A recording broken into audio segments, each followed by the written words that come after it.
উত্তর 24 পরগনার বসিরহাট মহকুমার সন্দেশখালী 1 নম্বর ব্লকের বোয়ারমারি 2 নম্বর গ্রাম পঞ্চায়েতের ঢেকনামারি গ্রামের ঘটনা। বামফ্রন্ট আমলে তৈরি 6 ফুট চওড়া 30 ফুট লম্বা দীর্ঘদিন ধরে বেহাল ও ভগ্নদশা ছিল। বরাবর প্রশাসনকে জানিয়ে কোনো লাভ হয়নি, এমনটাই দাবি করেছেন পঞ্চায়েতের তৃণমূলের প্রতিনিধিরা। যার ফলে হঠাৎ আজকে দুপুর 12টা নাগাদ খালের জল বেড়ে গিয়ে দুর্বল পাকা সেতু ভেঙে পড়ে যায়, যার ফলে ওপারে 5টি গ্রাম কয়েক হাজার মানুষ যোগাযোগ বিচ্ছিন্ন হয়ে গেছে। দুর্ঘটনার খবর পেয়ে সরজমিনে জানতে চান সন্দেশখালীর বিধায়ক সুকুমার মাহাতো, সন্দেশখালীর 1 নম্বর ব্লক সভাপতি ইমান আলী গাজী, যুব সভাপতি মধুসূদন বাড়ই। তারা বলেন, আগামী 48 ঘন্টার মধ্যে সেতু যাতে সংস্কার করা হয় তার জন্য আমরা সরজমিনে খতিয়ে দেখে একটি রিপোর্ট দ্রুত তৈরি করে কাজ শুরু করব। ইতিমধ্যে সেচ দপ্তরকে পুরো বিষয়টা জানানো হয়েছে। রাজ্যের প্রশাসনিক কর্মকর্তাদের বিস্তারিত জানানো হয়েছে। অন্যদিকে সিপিএম নেতা প্রদীপ্ত সরকার বলেন, বামফ্রন্ট আমলে এই সেতু বিদ্যাধরী কালের ওপর তৈরি হয়েছিল, রক্ষণাবেক্ষণের অভাবে সেগুলো ভগ্নদশায় পরিণত হয়েছিল। আমরা গ্রামবাসীরা, বিশেষ করে বহু স্কুল রয়েছে, সেখানকার ছাত্রছাত্রীদের যাওয়ার মাধ্যমে বরাবর দাবি করে আসছিলাম এই সেতু দ্রুত সংস্কার করা হোক। সেই কথা কেউ কর্ণপাত করেননি। আজকে না হলে ভেঙে পড়তো না। যেগুলো ছিল সেগুলো থেকে ছাড়ে যায়।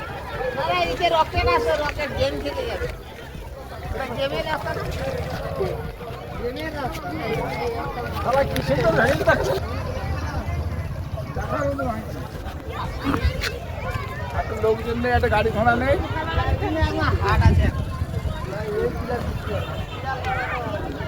এই সাইডটা ভেঙে দেবে। এবার মাটি বসে দিতে বলে, মাটি বসে দিতে বলে কিচ্ছু না, তবুও ভেঙে দিতে থাকে।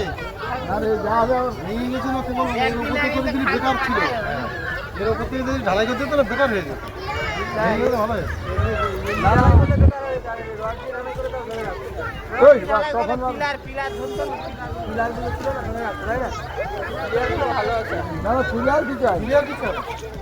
উপর থেকে যদি করতে রড বিছিয়ে তাহলে পিলার গুলো নিতে হবে।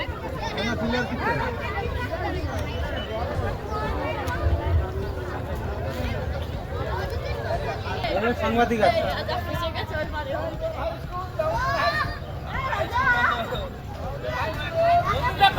ভিডিও বানাতে না বন্ধুকে না ওই কি লাগে বলি হিন্দি ভিডিও এ সামনে যা গাড়ি পাকো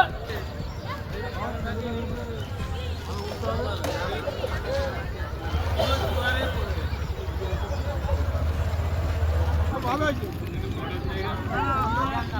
এই দাঁড়া বন্ধু,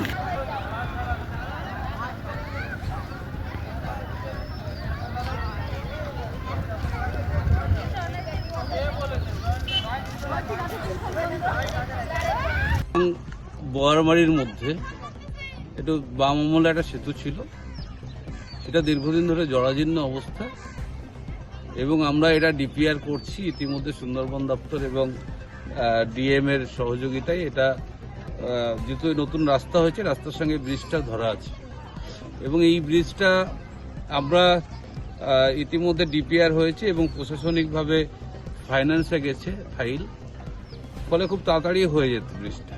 কিন্তু তার মাঝখানে আজকের এখানে হঠাৎ করে জলের চাপ ছিল, একটু সুইচ গেটের থেকে জল ঢোকার পরে ব্রিজটা ভেঙে পড়ে। আমি আশ্বস্ত করছি যে আগামী কাল থেকে এখানে অস্থায়ী কিছু যাতায়াতের ব্যবস্থা হবে এবং মাননীয় মুখ্যমন্ত্রীকে বলে খুব তাড়াতাড়ি যাতে ব্রিজটা হয় তার ব্যবস্থা করা হবে। ইতিমধ্যে ডিএম, বিডিও, এসডিও সাহেব যারা প্রশাসনিক আছেন তাদেরকে আমরা জানিয়েছি বিষয়টা। কাল থেকে আমরা আশা করছি কাল থেকে আমরা অস্থায়ীভাবে যাতায়াতের ব্যবস্থা করতে পারবো এবং আমার মনে হয় যে খুব মাস 2-3 মধ্যে নতুন ব্রিজ আমরা উপহার দিতে পারবো মানুষকে। ব্যুরো রিপোর্ট, রাষ্ট্রীয় প্রসার বাংলা।